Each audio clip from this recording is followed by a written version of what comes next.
بسم اللہ الرحمن الرحیم۔ اللہ تبارک و تعالی نے قرآن کریم میں ارشاد فرمایا، وَإِذَا أَخَذْنَا مِيثَاقَ النَّبِيِّينَ لَمَا آتَيْتُكُم مِّن كِتَابٍ وَحِكْمَةٍ، کہ ہم نے انبیاء کرام علیہ السلام سے عہد لیا کہ جب ثم جاءکم رسول مصدق لما معکم، جب ہم تمہیں کتاب دے دیں اور حکمت دے دیں، پھر تمہارے پاس وہ عظمت والا شان والا رسول آئے، مصدق لما معکم، جو کچھ بھی تمہارے پاس ہو اس کی وہ تصدیق کرے،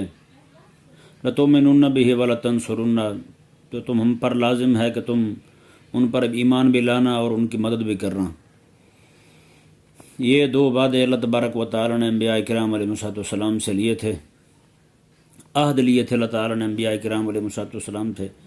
کہ انبیاء کرام علیہ السلام جو ہیں وہ آقا علیہ السلام پر ایمان بھی لائیں گے اور غلبہ دین کے معاملے میں آقا علیہ السلام کی مدد بھی کریں گے۔ یہ رب تبارک و تعالی نے حضرات انبیاء کرام علیہ السلام سے دو عہد لیے۔ اب ہر ذی شعور بندے پر یہ بات عیاں ہے کہ کریم آقا صلی اللہ علیہ وآلہ وسلم نے جب اعلان نبوت فرمایا تو تمام انبیاء کرام علیہ السلام اپنا وقت پورا کر کے دنیا سے تشریف لے جا چکے تھے۔ تو اب اللہ تبارک و تعالی نے جو انبیاء کرام علیہ السلام سے عہد لیا تھا، اس عہد کا پھر اس کی کیا توجیہ ہوگی، کیا اس کی وضاحت ہوگی، تو یہ ذہن میں رہے کہ دو جو عہد ہیں، ایک ایمان والا اور دوسرا آقا علیہ السلام کے غلبہ دین کے معاملے میں حضور کی مدد والا۔ ایمان والا عہد تو پورا ہوا معراج کی رات کہ سارے انبیاء کرام علیہ السلام نے آقا علیہ السلام کی اقتداء میں کھڑے ہو کر آقا علیہ السلام کو امام مان کر، اپنا متفقہ طور پر مقتدا مان کر، اپنا رہبر اور رہنما مان کر حضور کے پیچھے نماز پڑھی سب نے۔ تو یہ تو ایمان اس آیہ مبارکہ سے ثابت ہو گیا کہ سب جو ہے نا حضور پر ایمان لائے، سارے انبیاء کرام علیہ السلام۔ اب رہی بات حضور علیہ السلام کے دین کی مدد کی، تو حضرت سیدنا عیسیٰ علیہ نبینا و علیہ السلام آپ جو آسمانوں میں اس وقت جلوہ گر ہیں، اور اپنی جب آپ کا نزول ہوگا زمین پر تو آپ جب دنیا میں تشریف لائیں گے تو تمام انبیاء کرام علیہ السلام کے نمائندے بن کر آئیں گے۔ جس دن آپ اس دنیا میں آئیں گے وہ دن جو ہے اس وعدے کے ظہور کا ہوگا جو وعدہ اللہ تبارک و تعالی نے انبیاء کرام علیہ السلام سے لیا تھا، میثاق کے نام سے، میثاق انبیاء کے نام سے۔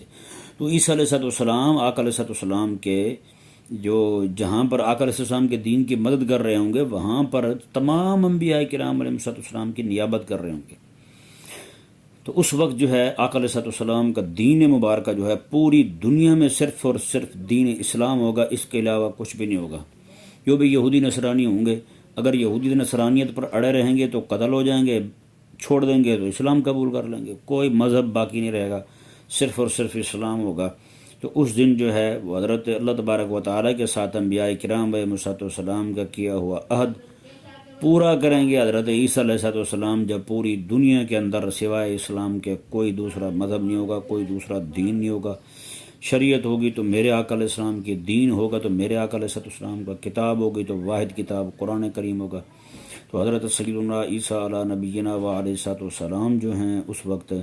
یعنی اس آیہ مبارکہ کا وہ جو اللہ تبارک و تعالیٰ نے انبیاء سے عہد لیا تھا، اس عہد کا ظہور اس دن ہوگا جس دن آقا علیہ السلام